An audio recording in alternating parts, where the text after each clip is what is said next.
할렐루야. 우리 교회를 사랑하시는 하나님, 우리 성전에 계시는 우리 하나님, 모든 영광 올려드리고 또 감사드리고 이 시간을 사모하여 참여하는 우리 성도님들, 우리 주님의 이름으로 축복합니다. 날씨가 쌀쌀하지 않습니까? 정말 감기 조심하시고요. 또 알러지가 많이 심한 그런 시즌이 되었는데 건강관리 잘 하시고 건강한 모습으로 뵐 수 있기를 바랍니다. 수요일 아침에 우리가 모여서 하나님 말씀 공부하는데 인물편 오늘 25번째 시간, 지난 시간에 우리 공부했던 에스라에 이어서 오늘은 느헤미야, 하나님께서 주시는 말씀 같이 공부하겠습니다. 여러분 느헤미야서를 이렇게 좀 펴놓으시고 또 보내드린 유인물 교재를 펴놓으시고 제가 기도함으로써 2021년 4월 28일 수요일 아침에 인물 성경 공부편 시작하도록 하겠습니다. 제가 잠깐 기도합니다. 하나님 고맙습니다. 추운 동계절이 지나고 봄 기운이 온 땅을 덮으면서 하나님 이 땅에 봄 소식이 전해지고 있는 이때에 우리의 신앙도 새롭게 돋아나고 새싹을 피듯이 우리의 신앙도 새로운 모습으로 설 수 있도록 도와주시옵소서. 하나님의 말씀을 따라 순종함이 있고 예배를 사랑하고 예배를 사모하여 참여하는 또 준비하는 드리는 우리 성도들 되게 하시고 주신 은혜를 깨닫고 삶 속에서 실천하며 사는 믿음의 역사들이 있게 하사 이 마지막 때에 혼탁한 때에 어려운 때에 하나님의 마음에 합한 교회, 하나님이 기뻐하시는 그리스도인들의 삶이 이루어져 갈 수 있도록 도와주시옵소서. 말씀 공부가 우리의 머리에 쌓이는 지식이 아니라 형식적인 시간이 아니라 하나하나를 듣고 마음에 새길 때 우리의 영혼의 양식 되게 하시고 우리가 주님을 닮아가는 또 주님의 영광을 위해서 살아가는 변화된 삶의 하나님 귀한 시간 되도록 역사하여 주시옵소서. 부족한 종 하나님의 말씀 뒤로 감춰주시고 사모하며 참여하는 우리 성도들에게는 하나님의 음성을 듣고 그 말씀 깨닫는 시간으로 인도하여 주시옵소서. 감사드렸고 예수님의 이름으로 기도합니다. 아멘, 아멘. 자, 그러면 여러분 유인물 펴놓으시고요. 자, 느헤미야에 관련된 서론적 부분이 여러분 유인물에도 있지만 제가 좀 따로 준비한 것이 있어서 그것을 좀 쭉 말씀드리고 또 우리 교재 안에 있는 내용과 일부 또 겹치기도 하지만 제가 먼저 따로 준비한 개론적인 설명을 먼저 좀 드리면서 여러분 유인물에 있는 교재에 있는 서론 부분으로 연결하도록 그리하겠습니다. 자, 그러면 일단 서론을 좀 중점적으로 봐주시기를 바라고요. 자, 느헤미야에 대해서 잠시 그 개론적인 설명을 드릴 때에 자, 느헤미야가 여러분이 아시는 대로 아닥사스다 왕 그때에 사실은 높은 관직이라고 할 수가 있겠죠. 술 맡은 관원으로서 그 왕과 참 가까운 위치에서 그 왕을 보좌하는 그런 일을 하는 느헤미야. 자, 그 느헤미야가 그의 형제 하나니와 유다인 2명으로부터 예루살렘 소식을 듣게 됩니다. 그러니까 그 땅의 형편이 어떤지, 그 예루살렘 그 도성은 어떻게 됐는지 그 내용에 대한 소식을 이렇게 이제 접하게 되는데 그게 아다삭스 왕 제20년 기슬리월이라고 우리말로 요즘 말로 하자면 3월쯤 되는 것으로 이해하시면 되겠습니다. 주전 약 445년경이라고 학자들은 기록하고 있는 것을 보게 되는데 자, 이때에 3월쯤에 예루살렘의 그 형편을 듣게 된 거예요. 자, 그리고 나서 느헤미야 2장 1절에 보게 되면 이제 그 왕 제20년 니산월이라고 하는 때를 가리킵니다. 이 니산월은 요즘 우리말로 하자면 7월쯤 됩니다. 자, 그 시기를 밝히면서 그 일이 이제 진행되어지는, 그 느헤미야를 통하여 그 일들이 하나씩 진행되어지는 그 진행 과정을 우리가 보게 되는데, 자, 여기서 우리가 하나 짚고 가야 될 것은 느헤미야를 이해하는 데 굉장히 중요합니다. 형제들을 통하여 예루살렘에 관련된 소식을 3월에 들었는데 구체적인 액션과 어떤 그 일의 내용들이 7월, 니산월 7월부터 기록되어지는 것을 볼 수 있습니다. 그러면 3월의 소식을 듣고 7월에 움직이는 구체적인 행동이 있는 것을 보면 약 4개월 정도의 공백 기간이 있다라는 것을 우리가 어렵지 않게 알 수가 있습니다. 자, 그러면은 이 4개월이라는 기간이 무의미해서 그냥 느헤미야 2장 1절에 니산월이라고 하는 때를 가리키면서 요즘 7월로 그 때를 밝히면서 다음 과정으로 넘어가는 것인가? 그게 아니라 느헤미야 1장 4절을 참고하시게 되면 다음과 같은 말씀이 있는 것을 보게 됩니다. 내가 이 말을 듣고 앉아서 울고 수일 동안 슬퍼하며 하늘의 하나님 앞에 금식하며 기도하여 라고 되어 있습니다. 자, 그러니까 느헤미야 1장 4절을 우리가 주목하게 되면 처음에 예루살렘 소식을 들었을 때의 3월로부터 구체적인 느헤미야의 어떤 행위가 기록되어지는 니산월 7월로 기록되어진 2장 1절의 말씀 사이에서의 4개월 동안 느헤미야, 선지자 느헤미야가 가졌던 그런 어떤 역할, 그의 모습, 그의 생활을 우리가 1장 4절에서 유추해 볼 수가 있다는 것이죠. 그러니까 슬피 울며 앉아서 수일 동안 하나님 앞에 금식하며 기도했다. 그러니까 4개월 동안 다른 어떤 일을 하지 아니하고 어디를 가거나 누구를 만나거나 그런 것이 아니고 하나님 앞에서, 이스라엘 하나님 앞에서 예루살렘 소식을 듣고 울며 슬퍼하며 금식하고 기도했던 느헤미야. 자, 이렇게 보시면은 좋겠습니다. 자, 슬픈 소식을 들었어요. 민족적인, 그렇죠? 나의 형제, 또 내가 살았던 곳, 그 도성이 지금 처참하게 회파되어지고 성벽이 무너지고, 그렇죠? 그 성문들이 다 불타버리고 이런 일들이 있다는 것, 그것뿐만이겠습니까? 그로 인해서 그곳에 있는 사람들의 어떤 영적인 모습, 하나님 앞에서의 모습, 이런 것들이 다 엉망이었다라고 충분히 짐작이 되어지는 때에 느헤미야는 금식하며 울며 하나님 앞에 기도하고 있었다라는 것이죠.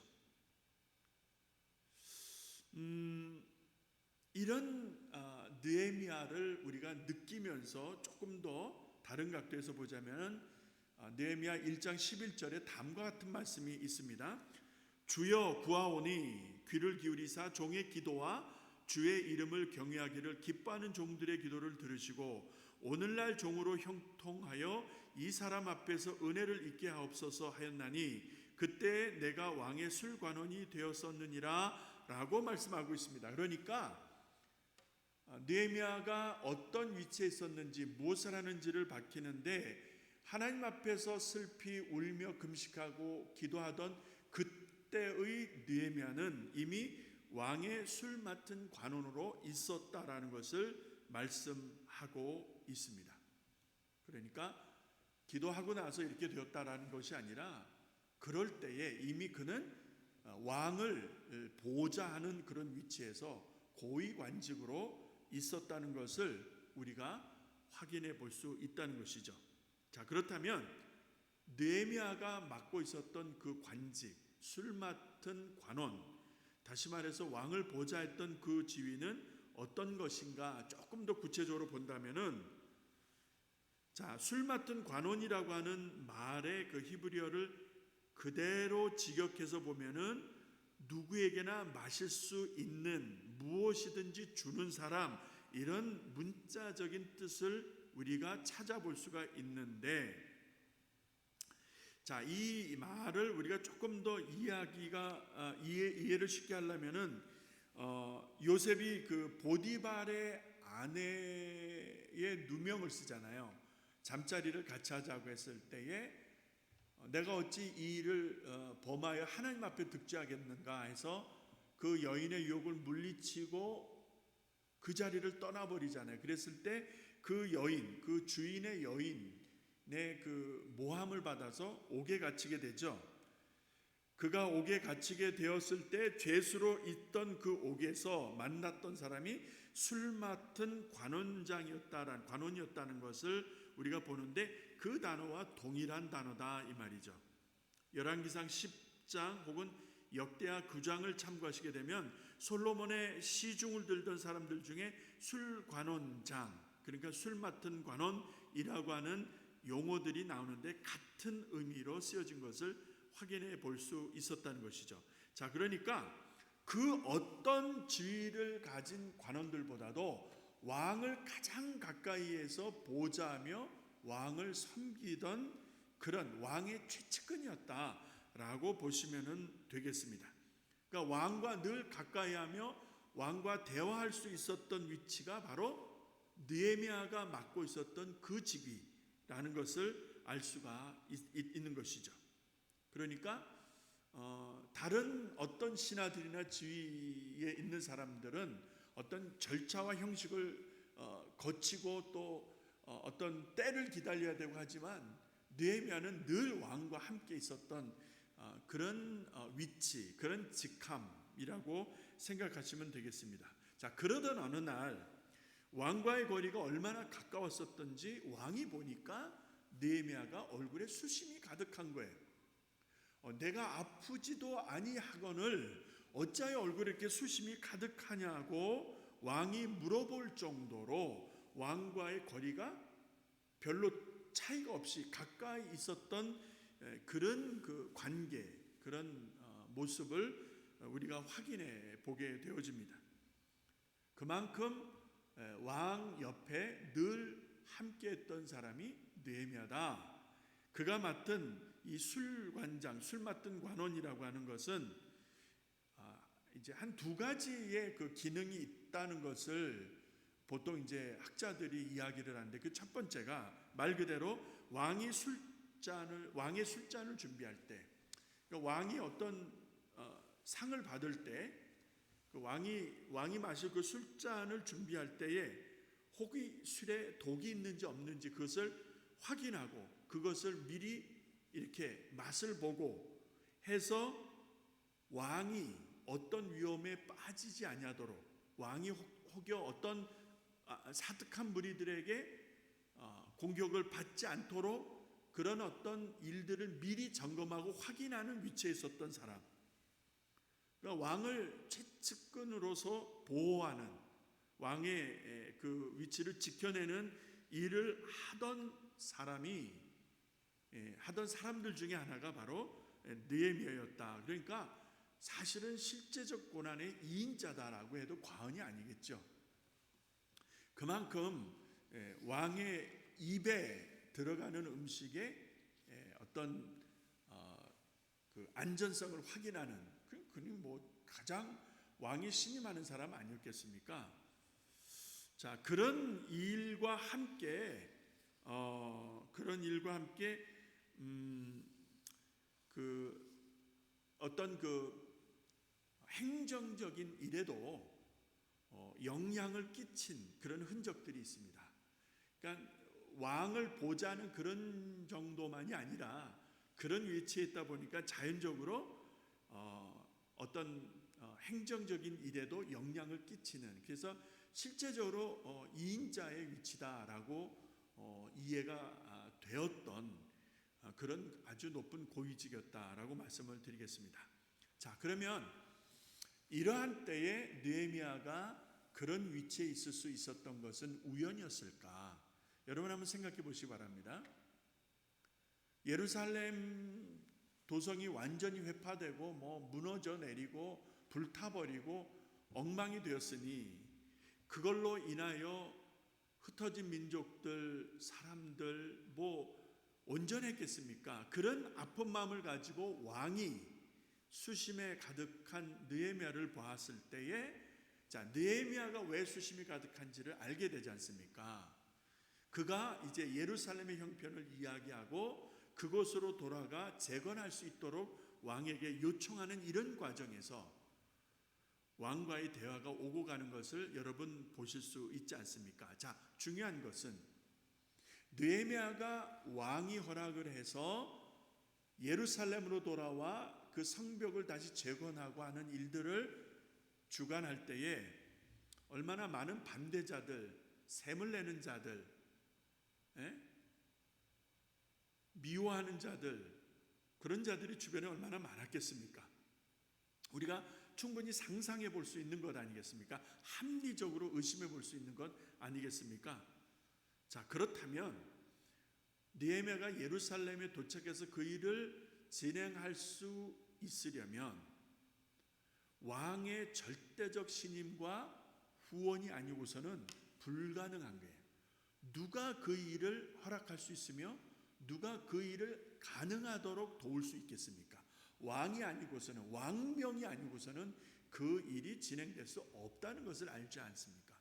자, 그렇다면 이 어려운 때에 느헤미야가 왕의 최측근으로 있으면서 그의 수심이 가득한 모습에서 왕이 그의 바램과 그의 아픈 마음을 이해하고 그가 원하는 것을 허락하는 과정에서, 그리고 예루살렘으로 돌아와서 그 일을 진행할 수 있도록 필요한 것들을 다 후원하는 이런 모습에서 여러분, 하나님의 역사, 하나님이 도우시는 그 어떤 하나님의 크신 손길, 그렇죠? 이 역사 속에서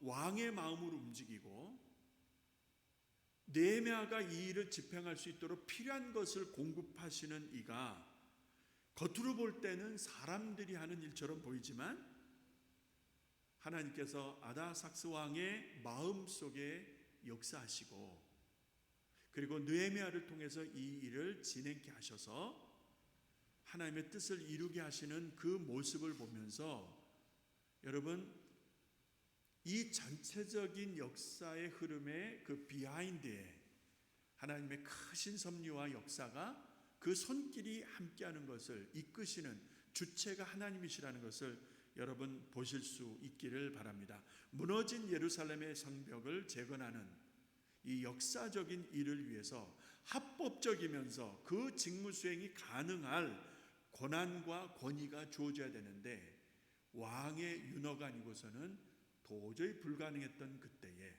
왕의 마음을 얻을 수 있었던 느헤미야, 그것은 하나님의 도우심이었다. 할렐루야. 자, 이런 정도의 이해를 가지고 여러분 유인물 서론에 보시게 되면 느헤미야는 유다 지파 하갈의 아들로서 바사 궁전의 아다삭스 왕, 지금 말씀드린 거에 이제 중복되는 부분들이 나오죠. 술 맡은 관원이었다 쭉 나오고요. 참고로 보시고요. 자, 그 다음에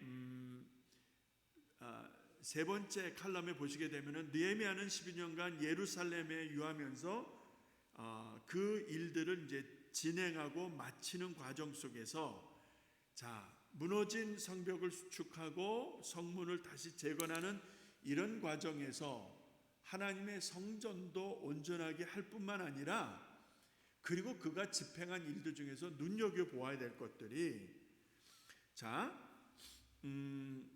백성들의 옳지 못한 풍습이나 습관들, 그때 보여줬던 좋지 않은 것들을 바로잡고자 애를 썼다는 거예요. 그 뜻을 다 이루지는 못하지만 안식일을 엄수하기 위해서 율법을 확립시키는 과정, 이런 것들이 느헤미야서에 기록되어지는 것을 볼 수 있습니다. 자, 그러니까 일만 하는 것이 아니라 그 일도 하지만 하나님의 율법을 통하여 안식일을 엄수하면서 백성들의 흐트러진 마음들을 다잡고 여호와 하나님께로 되돌릴 수 있는, 돌이키게 하려고 하는 깊은 노력이 계속 있었다라고 하는 부분입니다. 이것이 느헤미야였다는 것을 여러분 잘 보셔야 되겠습니다.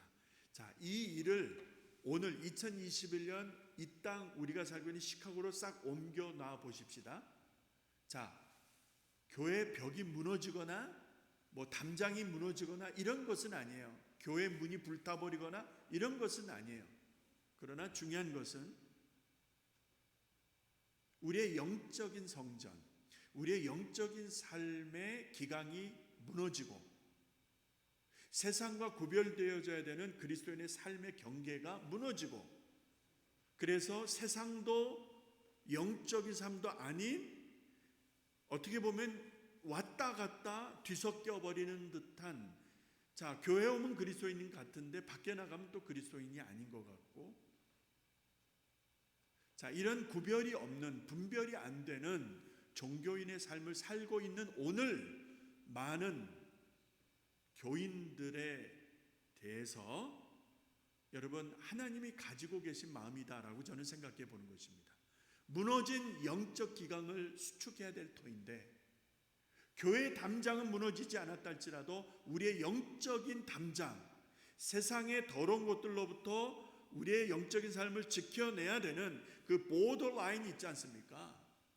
그런 것들이 무너지고 허물어져서 세상에 잡다한 것들이 들어와 우리의 영적인 삶을 더럽히고 있지만, 그런 것들을 깨닫지 못하고 인지하지 못하고 그것이 마치 그냥 그러려니 하고 그렇게 사는 것인 양 알고 영적인 삶과 세상적인 삶의 어떤 구분도 없이 오늘날 많은 종교인들의 모습을 보면서, 여러분, 종교인들과 그리스도인들은 다릅니다. 무너진 신앙의 기강을 확립하는 일에 오늘을 사는 느헤미야와 같은 사람들, 여러분이 되셔야 되지 않겠습니까? 목사면 무엇합니까? 장로면 무엇합니까? 권사면 뭐예요? 집사면 뭐예요? 영적인 기강이 무너졌는데 그것을 인지하지 못하고 마치 자기에게는 아무것도 아무 문제도 없는 양 착각 오해를 하고 있다고 하면은, 지금 느헤미야서에서 기록되어진 예루살렘 도성이 무너지고 성벽이 무너지고 성문이 불타버려서 완전히 쑥대밭 되어진 그 땅에 허물어진 모습과 오늘 우리들의 영적인 삶과 뭐가 다르냐는 거예요. 여러분, 정말 신앙의 가치를 회복하고 영적 삶의 기강을 다시 수축하는 개개인의 그런 어떤 변화들이 있어야 되겠고, 교회적인 그런 어떤 영적인 기경과 변화의 무브먼트들이 계속 이어져야 된다. 여러분과 제가 가져야 될 마음이고, 가장 우선적으로 목적을 두고 한 마음으로 달려가야 될 것이 바로 그것이다 라고 말씀을 드려봅니다. 오늘은 서론이 좀 길었죠? 자, 본론의 첫 번째 질문으로 갑니다. 느헤미야는 예루살렘의 성벽이 회파되고 성문이 불타버린 그 수치와 서름의 소식을 듣고 울면서 금식하였습니다. 자, 1장 6절에서 11절에 기록된 그의 금식 기도의 내용을 살펴보십시다 라고 되어 있습니다. 자, 1장 6절에서 11절인데 그 중에서도 6절, 7절, 9절, 10절이 중요합니다. 왜냐하면 1장 5절에 보시게 되면 가로되 하늘의 하나님 여호와 크고 놀라 두려우신 하나님이여 라고 느헤미야가 하늘 아버지께, 이스라엘 하나님께 기도하는 기도의 시작점을 볼 수가 있습니다. 두려우신 하나님, 크신 하나님 기도합니다. 자, 그런 기도가 시작되어지는데 6절, 7절은 회개에 초점을 맞추고 있고 9절하고 10절은 그 회개가 끝나고 난 다음에 하나님 앞에 드리는 간절한 간구입니다. 요청입니다. 요청. 자, 그러면 6절, 7절의 회개의 내용을 보시게 되면, 이제 종이 주의 종 이스라엘 자손을 위하여 주야로 기도하오며 이스라엘 자손의 주 앞에 범죄함을 자복하오니 주는 귀를 기울이시며 눈을 여시사 종의 기도를 들으시옵소서. 나와 나의 아비 집에 범죄하여 7절에 주를 향하여 심히 악을 행하여 주의 종 모세에게 주께서 명하신 계명과 율례와 규례를 지키지 아니하였나이다 라고 되어 있습니다. 자, 느헤미야가 하나님 앞에 기도하는데 그 기도의 앞부분에 회개가 나오는데 그 회개의 내용을 요약하면 두 가지로 요약할 수 있습니다. 백성들이 우리가 너무나 심히 악합니다. 우리가 악합니다.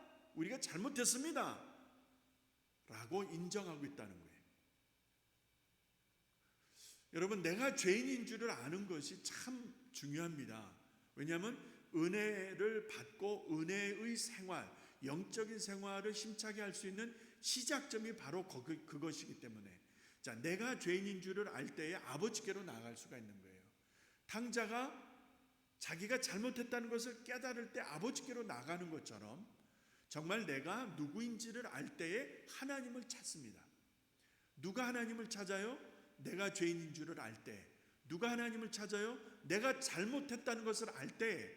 누가 하나님을 찾습니까? 내가 정말 하나님의 도움 없이는 살 수 없다는 것을 알 때에. 그때 하나님 찾는 거 아니겠습니까? 여러분, 지금 느헤미야가 하나님 앞에 드리는 기도가 뭐예요? 우리가 잘못했습니다, 하나님. 우리가 잘못했습니다, 하나님. 이거 아니겠습니까? 이어지는 내용을 보니까 7절에 자, 그러면은 무엇을 잘못했는지 구체적인 내용이 나오는데, 하나님이 주신 계명, 하나님이 주신 율례, 하나님이 주신 규례를 지키지 아니하였습니다. 그러니까 하나님의 말씀을 지키지 않았다는 거예요. 이 두 가지가 하나님 앞에 드려지는 회개의 기도였습니다. 하나님, 내가 잘못했습니다. 하나님, 우리가 잘못했습니다. 하나님의 말씀을 지키지 아니하였습니다. 여러분, 이 기도가 나의 기도, 우리 기도가 되어야 되지 않겠습니까? 오늘 우리들의 기도가 되어야 되는 것 아니겠습니까? 서로 다 잘못이 없대요. 나는 잘못이 없어요. 저 사람이 잘못한 거예요. 이 노릇을 어찌합니까? 서로 잘못을 안 했대요. 상대방에게 잘못했다는 거예요.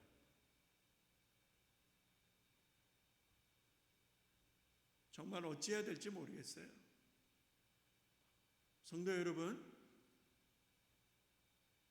나의 부족도 인정해야 되지만 형제의 잘못을 같이 끌어안고 하나님, 우리가 잘못했습니다 라고 기도할 수 있는 사람, 한 사람이라도 있을 수 있다면 이 성전이, 이 땅이 회복될 줄로 믿습니다. 그 한 사람이 없는 거예요. 다 의로워요. 다 깨끗해요. 다 제가 잘났어요. 누구 하나도 다른 사람, 우리 모두의 허물과 잘못을 품에 안고 끌어안고 하나님, 내가 잘못했습니다. 우리가 죄인입니다. 기도하는 그 기도하는 사람 어디에 있는지 모르겠습니다. 하나님의 말씀대로 살지 못한 것이 잘못이라면 여러분과 제가 이 기도, 이 회개해야 되는 것 아니겠습니까? 우리는 얼마나 하나님의 말씀대로 살고 있습니까? 하나님의 말씀대로 살지 않았던 것이 민족적인 잘못이고 개인적인 잘못이었다는 것을 느헤미야가 인정하고 있는 것을 보면 오늘 교회 다니는 사람들 얼마나 말씀대로 살고 있습니까? 9절 10절을 보게 되면 6, 7절에 간절한 회개가 드려지고 난 다음에 느헤미야가 하나님 앞에 드리는 그 간구가 두 가지로 기억이 되어집니다. 첫 번째가 9절에 보시게 되면 만일 내게로 돌아와서 내 계명을 지켜 행하면 너희 쫓긴 자가 하늘 끝에 있을지라도 내가 거기서부터 모아 내 이름을 두려고 택한 곳에 돌아오게 하리라 하신 말씀을 이제 청컨대 기억하시옵소서. 자, 느헤미야가 하나님 앞에 드리는 간구의 첫 번째는 하나님이 말씀하시는 것을 가지고 하나님 이렇게 말씀하시지 않았습니까? 이렇게 약속하시지 않았습니까? 내 이름을 두려고 택한 곳으로 돌아오게 하리라 하신 말씀을 내가 기억하니 하나님 기억하시옵소서. 하나님 분명히 이렇게 말씀하시지 않았습니까? 이 백성 돌아오게 하셔야 되는 거 아니겠습니까? 왜냐? 하나님이 그리 말씀하셨으니까. 그래서 하나님이 하신 말씀, 우리들에게 주셨던 말씀을 기억하여 주시옵소서. 첫 번째. 두 번째가 10절에 보니까 주께서 일찍 큰 권능과 강한 손으로 구속하신 주의 종이요 주의 백성이니이다. Who we are. 우리가 누구예요? 내가 누구예요? 하나님의 종이고 하나님의 백성이니까 이 땅으로 돌아오게 하신다라고 하는 하나님의 약속의 말씀 기억하시고 그 일을 이루어 주시옵소서 기도하고 있는 거예요. 여러분, 이 기도가 느헤미야가 예루살렘으로 돌아와 성벽, 무너진 성벽을 재건하고 성문을 다시 수축하는 이런 모든 일들의 시작점의 시작점. 자, 이렇게 하나님 앞에 기도하면서 시작된 일이 느헤미야의 예루살렘 재건 개혁 운동이었다라고 말씀드릴 수 있는 거예요. 그러니까 기도하지 않고서는 일을 시작하지 않았던 우리들의 믿음의 조상들의 예를 보는 것입니다. 자, 기도하지 않고 하나님의 일을 할 수 있겠는가? 기도하지 않고 하나님의 일을 한다 할 수 있겠는가? 여러분 어떻게 생각하세요? 우리가 열심히 하면 다 되는 것입니까? 우리가 열심히 해도 하나님이 도우시지 않으면은, 여러분, 밑 빠진 독에 물 붓기라는 말 아시죠? 헛수고예요, 헛수고. 그러나 우리가 부족할지라도 우리가 기도 많이 하고 하나님 앞에 기도하고 정말 하나님의 도우심을 우리가 힘입을 수 있다면, 우리가 부족할지라도 하나님이 역사하시는 부분이 있거든요. 하나님이 역사하시는데 부족하게 역사하시겠어요? 하나님이 역사하시는데 누구는 고쳐주고 누구는 안 고쳐주고 하시겠어요? 하나님이 역사하시는데 누구는 잘 되고 누구는 안 되고 하시겠어요? 하나님이 이 땅에 역사하시면, 하나님이 성전에 역사하시면 성도들이 은혜 받을 줄로 믿습니다. 변화되는 거예요. 사는 거예요. 고침을 받는 거예요. 이러한 역사들이 이스라엘 역사 가운데 있었던 것은 느헤미야와 같은 사람이 하나님 앞에서 이렇게 기도로 시작했던 역사적 사건에 기인해서 그 일이 그들 역사 속에, 이스라엘 역사 속에 있었다는 것을 우리가 보지 않을 수가 없습니다. 기도로 시작되어진 개혁운동, 이렇게 정리하면 됩니다. 기도로 진행되어졌고 기도로 마치는 것을 볼 수가 있습니다. 두 번째로 갑니다. 느헤미야는 회파된 성벽을 재건하고자 했고 이를 위해서 넉 달 동안 기도했다. 여기서 넉 달 동안이라고 하는 것은 아까 3월쯤에 형제들로부터 예루살렘의 소식을 듣고 니산월 7월 달에 구체적인 일이 진행되어지는 그 기간에 약 4개월 동안 공백 기간이 보이는 듯한데 사실은 하나님 앞에서 슬피 울며 금식하며 기도했던 그런 기간이었다라는 것으로 본다 이 말입니다. 그 넉 달 동안 하나님 앞에 기도했던 느헤미야다 이 말이죠. 자, 이렇게 기도하면서 하나님의 일을 어떻게 해야 할지 우리들에게 교훈을 준다는 것입니다. 우리가 하나님의 일을 하고자 할 때에 기도하고 시작하라는 거예요. 우리가 하나님의 일을 할 때에 기도 없이 하지 말라는 거예요. 교회가 기도하지 아니하고 하나님의 일을 한다? 교회가 기도하지 아니하고 재직을 뽑는다? 선교회가 기도하지 아니하고 선교회 모임을 갖는다? 구역이 기도하지 아니하고 구역 모임을 갖는다? 여러분, 그런 사람들의 모임이 되고 말 것입니다.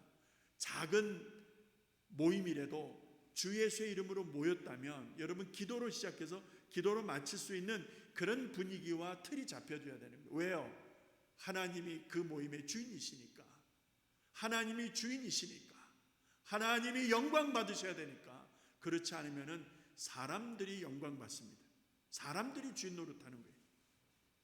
자, 두 번째 질문에서는 그렇게 기도를 하고 일을 시작하는 느헤미야에게 왕의 허락을 받기 위해서 그가 한 일이 무엇인가?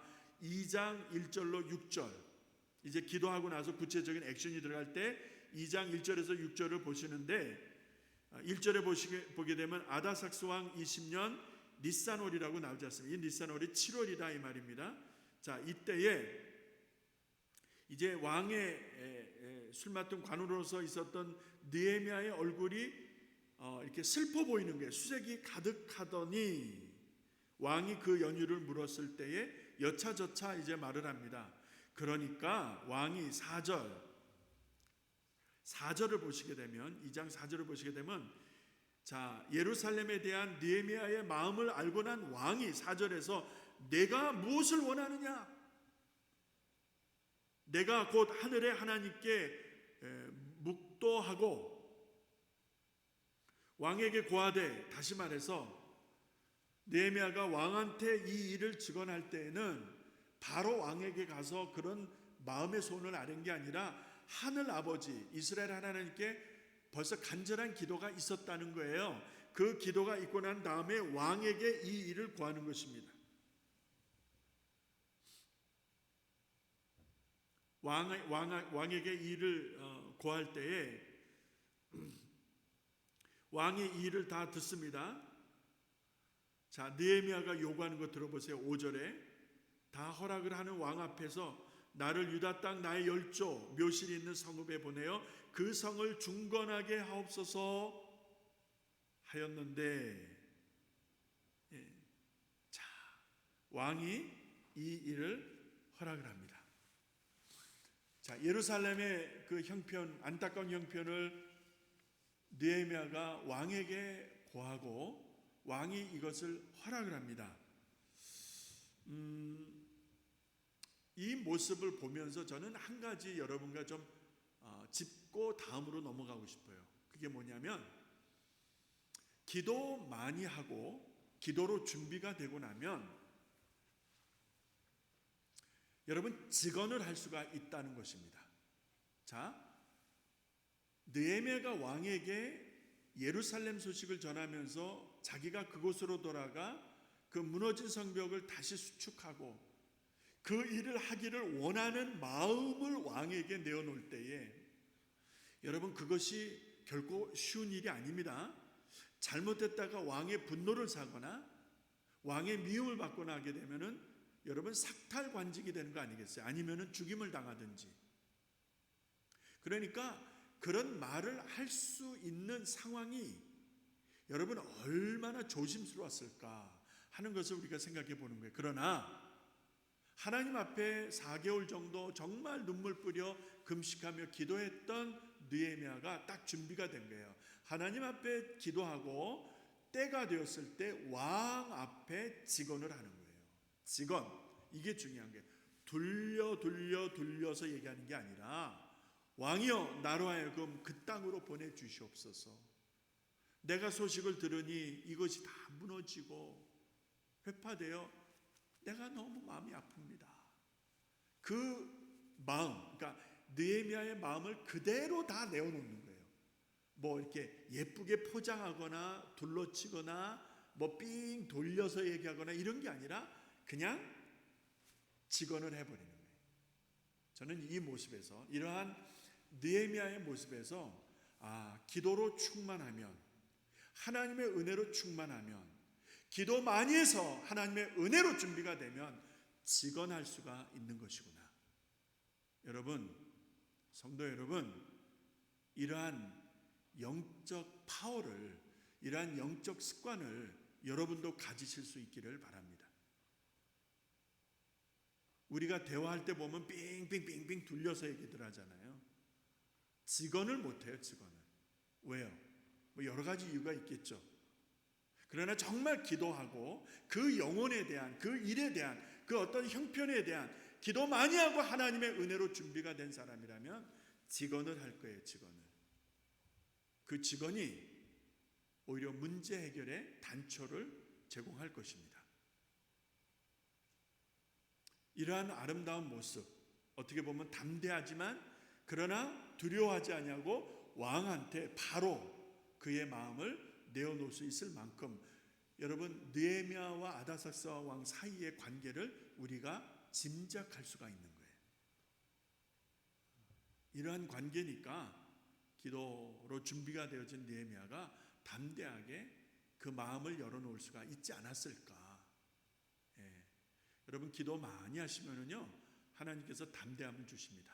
기도 많이 하시면은요 여러분 하나님의 일을 감당하게 하십니다. 기도하지 않은 사람들은요 인간적인 방법을 쓰는 거예요. 기도하지 않는 사람들은요 잔머리를 쓰는 거예요. 그게 달라요. 여러분도 기도 많이 하셔서 느헤미야처럼 하나님이 주시는 담대함을 가지시기를 주의 이름으로 축원합니다. 뒷장으로 넘어가서 세 번째 거 하나만 하고 마치도록 하겠습니다. 자, 4장을 보시면 느헤미야 4장을 보시게 되면 1절로 9절에 자, 중요한 것은 호사다마라는 말이 있죠. 자, 왕이 전폭적으로 지원을 하고 왕의 전폭적인 후원이 있어서 이제 예루살렘으로 돌아와 무너진 성벽을, 회파된 무너진 성벽을 다시 일으키고 이 재건하는 운동을 한다는 것이 얼마나 감사한 일이었습니까? 그런데 보세요. 세 번째 질문에 보시게 되면 성벽을 이렇게 재건하는 일에 조롱하는 자들이 있었다는 거예요. 조롱하는 자들이 있었는데 느헤미야가 이를 어떻게 대처했는가? 이게 중요한 거예요. 1절로 10절까지의 말씀 제가 다 읽지 않겠습니다. 자, 1절, 2절 비난의 내용입니다. 산발랏이라는 사람, 이 사마리아인의 정부 관리라고 알려져 있습니다. 이 사람이, 산발랏이 하는 말 좀 들어보세요. 자, 성전을 건축한다는 말을 듣고 그 산발랏이 크게 분노하여 유다 사람들을 비웃으면서 하는 말 좀 들어보세요. 여러분, 하나님의 그 전이 무너진, 회파된 그곳을 다시 수축하고 일으키는 일이 왜 화낼 일입니까? 왜 화낼 일이죠? 여러분 잘 한번 생각해 보세요. 자, 예전에 우리 교회 본당 기억하시죠? 이 중앙에 십자가가 무지하게 큰 게 있었어요. 그런데 앞에서 찬양하는 분들의 찬양을 다 따라할 수 없으니까 저 왼편에 대형 스크린을 내려서 가사를 저쪽으로 보게 했어요. 자, 그런데 보세요. 찬양 인도하는 사람들하고 눈을 마주보고 찬양을 해야 되는데 회중은 어디를 봐요? 저기를 봐요. 찬양하는 사람들은 회중이 저쪽을 보지만 자기네들끼리 찬양하는 거예요. 무슨 말씀인지 아시겠죠? 이것을 마음에 늘 안타깝게 여기다가 제가 장로님들한테 얘기해서 중앙에 스크린을 가져오십시다. 그래서 가사를 올리면 앞에서 찬양하는 사람이나 말씀 전하는 사람과 아이 컨택을 하면서 바로바로 그 가사나 내용을 따라올 수 있기 때문에 이것이 옳은 것입니다. 십자가를 중앙에서 이쪽으로 옮긴다고 해서 우리가 잘못된 거 아닙니다. 이단도 아니고요. 그 일을 진행을 할 때에 제가 순교당하는 줄 알았습니다. 순교. 얼마나 많은 욕을 먹었는지 몰라요. 저주에 가까운 말들을 하는 사람도 있었어요. 여러분 지금 와서 보시니 어떻습니까? 중앙에 이렇게 스크린을 올려놓은 것이 잘한 일입니까? 잘못한 일입니까? 십자가가 여기 있던 것이 저쪽으로 가면은 잘못된 거예요? 여러분 어찌 생각하십니까? 제가 늘 말씀드리지만 우리 예배당 안에 십자가가 없어도 된다 했어요. 예배당 안에 십자가 안 걸어도 괜찮습니다. 예, 십자가는 어디 있는 게 좋아요? 바깥에 있는 게 좋아요. 바깥에. 건물 바깥에. 그래서 오가는 사람들이 그 십자가를 바라볼 수 있도록 하는 것이 오히려 나은 거예요. 십자가를 가운데서 이쪽으로 옮길 때, 그리고 가운데 스크린을 놓을 때에 얼마나 극렬하게 반대했습니까? 그 극렬한 반대를 생각했다면 저 안 하려고 그랬었어요. 안 하려고 그랬어요. 그렇게 욕을 먹느니 안 하고 편하게 있고 싶었어요.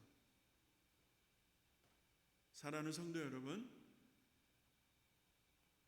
느헤미야가 무너진 성벽을 다시 수축하고 일으키는데 다들 박수를 보냈답니까?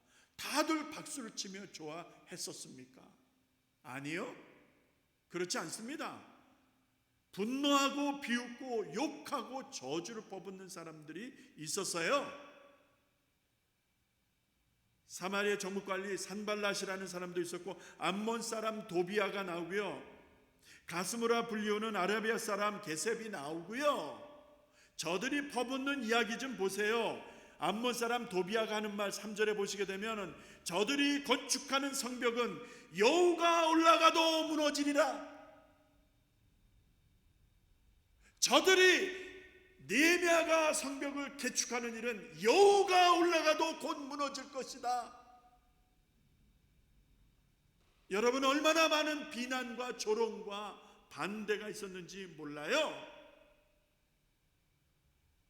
그러나 힘들다고 해서 느헤미야가 포기했다면 그 역사적인 사건이 성경에 기록되어 수 있었겠습니까? 4절 5절에 느헤미야가 그 반대에 부딪히고 조롱과 비웃음에 그 엄청난 그 말들이 들려올 때에 4절 5절에서 느헤미야가 이렇게 기도합니다. 우리 하나님이여 들으시옵소서. 우리가 업신여김을 당하나이다. 원컨대 저희의 욕하는 것으로 자기의 머리에 돌리사 노략거리가 되어 이방에 사로잡히게 하시고 주의 앞에서 그 악을 덮어두지 마옵시며 그 죄를 도말하지 마옵소서. 저희가 건축하는 자 앞에서 주의 노를 격동하였음이니이다 하고 반대자들이 엄청나게 반대하고 조롱하고 비난하고 할 때에 느헤미야가 같이 싸우지를 않았다 이 말입니다. 여러분, 이게 중요한 거예요. 느헤미야가 같이 싸우지 않냐고 그들을 놓고 기도한 거예요. 하나님 앞에 부르짖어서 기도한 거예요. 하나님, 저들의 조롱 소리 들으시죠? 저들의 반대하는 소리 들으시죠? 저들의 비난하는 소리 다 듣고 계시죠? 하나님, 이것을 막아 주시옵소서. 하나님 앞에 간절하게 기도하는 느헤미야를 보시기 바랍니다. 7절에 산발락과 도비아와 아라비아 사람, 암몬 사람들, 아스돗 사람들이 예루살렘 성이 중수되어 그 퇴락한 곳이 수보되어 간다함을 듣고 심히 분하여 8절에 뭐라고 저들이 작당합니까? 우리가 올라가서 요란하게 하자. 저들이 수축을 하니까 우리가 다 힘을 합해서 예루살렘으로 올라가서 자, 저거 다 흩어버리자. 여러분, 하나님의 일을 할 때에 언제나 어디서나 하나님이 대로를 열어주십니까? 아무런 어려움 없이 평탄하게 그 일을 이루도록 하십니까? 뭐 그렇게 하실 수도 있지요. 그러나 우리가 성경을 통해서 확인하는 것은 여러분, 얼마나 많은 어려움들이 있었어요. 얼마나 많은 시련들이 있었느냐 이 말입니다. 얼마나 많은 반대들이 있었어요. 그러나 묵묵히 하나님 바라보며 가는 거예요. 한 번 한 번 내디딜 때마다 지쳐 쓰러질 것 같지만 다시 어금니를 물고 하나님 도와주시옵소서. 하나님 도와주시옵소서.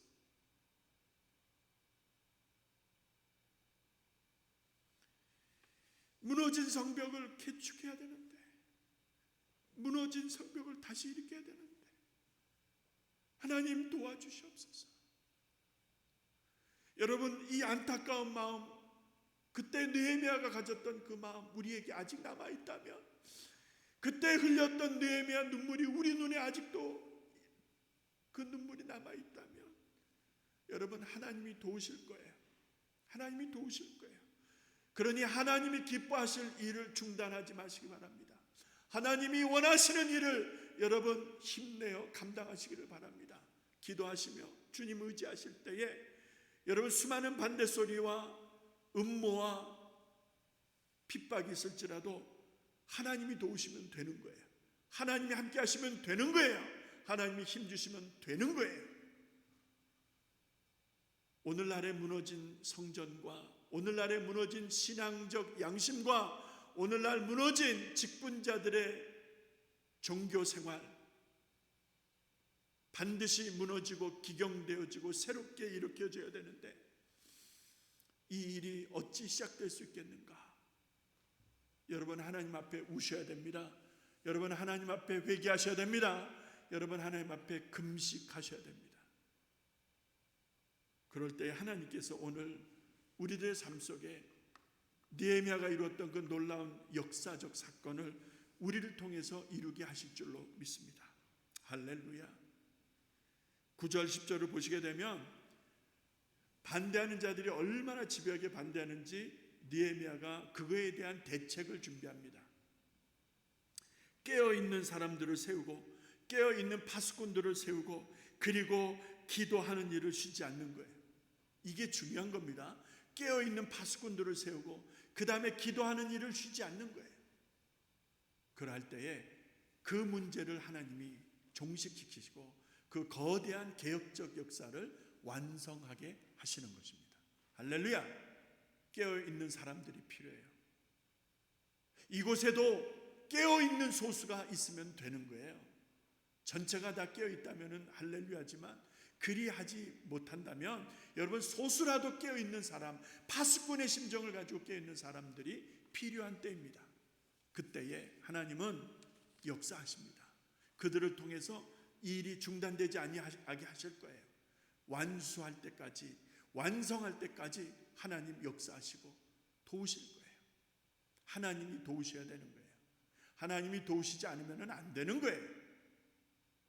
네 번째, 성전의 각 문에 대한 의미를 쭉 써드렸어요. 이거는 그 관련된 성경 구절 한번 쭉 찾아보시고 이러이러한 명칭과 미닝이 있었다는 것을 여러분 참고로 아시면 되겠습니다. 제가 결론을 읽습니다. 성벽이 회파되고 성문이 불타버린 소식을 듣고 느헤미야는 울었다는 것입니다. 성전의 소식을 듣고 그 아픈 이야기를 듣고 느헤미야가 울며 금식하며 기도했다는 것이 중요합니다. 오늘 이러한 사람들이 필요한 것입니다. 정상적인 그리스도인이라면 여러분 이 같은 심정을 가져야 되는 거예요. 이 같은 심정을 갖지 않는다면 우리는 정상적인 그리스도인이라 할 수 있겠는가? 비기독교적인 문화들이 교회 안으로 들어와서 우리의 신앙생활을 무너지게 하고 현실에 안주하게 하고 습관적인 종교생활로 변질되게 하고 있는 이때에 깨어있는 파수꾼과 같은 성도들, 느헤미야와 같이 하나님 앞에 기도하며 그 무너진 신앙을 다시 일으키는 일을 위하여 기도하는 오늘의 느헤미야와 같은 사람 있어야 될 때라 저는 이렇게 결론을 내려봅니다. 반대가 극심할 거예요.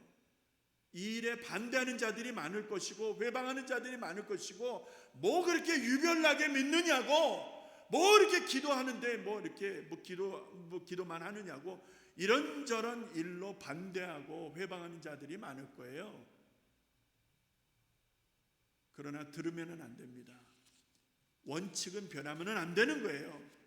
기도하는 일, 하나님 바라보는 일, 우리가 겸손하게 엎드리는 일, 금식하는 일, 이거는 원칙이다 이 말이요. 이 원칙이 변질되면 안 됩니다. 이 원칙은 지켜져야 되는 거예요. 그것이 이 교회를 살리고 우리의 종교 생활의 탈을 벗고 참 믿음으로 나아가게 하는 하나님의 역사라고 저는 믿습니다. 사랑하는 성도 여러분, 남은 날도 강건하시고 요즘 날씨 아프시지 않도록 잘 건강관리하시고 또 백신 다 접종들 하셔서 건강한 모습으로 예전처럼 우리 교회당에 모여서 같이 예배하고 교제할 수 있도록 그 좋은 날을 사모하며 기도하며 준비하십시다. 한 주간도 남은 날도 승리하시기를 주님의 이름으로 축원합니다. 제가 기도하고 마치겠습니다. 아버지 하나님, 무너진 성벽을 다시 수축하고 불타버린 성전의 문을 다시 새롭게 재건하는 느헤미야의 개혁운동, 이전에는 에스라의 영적인 개혁운동, 하나님 듣고 또 들었습니다. 그때를 오늘로 옮겨 놓는다면 매 다르겠습니까? 성전은 그대로 있다 할지라도 우리 안에 영적 삶의 기강이 허물어지고 신앙적 양심도 팔아버리고 믿음 생활 게을러지고 기도 생활 무능력해지고 말씀 생활 형식적으로 치우쳐진 우리들의 삶을 돌아볼 때에 하나님, 에스라와 같은 사람들, 느헤미야 같은 사람들이 이 땅에 세워져서 우리의 신앙이 변화를 입어야 되겠사오니 하나님 은혜를 베풀어 주시옵소서. 정직하게 각자의 신앙생활을 점검하고 돌이키며 새롭게 하는 일에 하나님 열심을 가질 수 있도록 도와주시옵소서. 예수님의 이름으로 기도합니다. 아멘. 감사합니다. 주 안에서 승리하시기 바랍니다.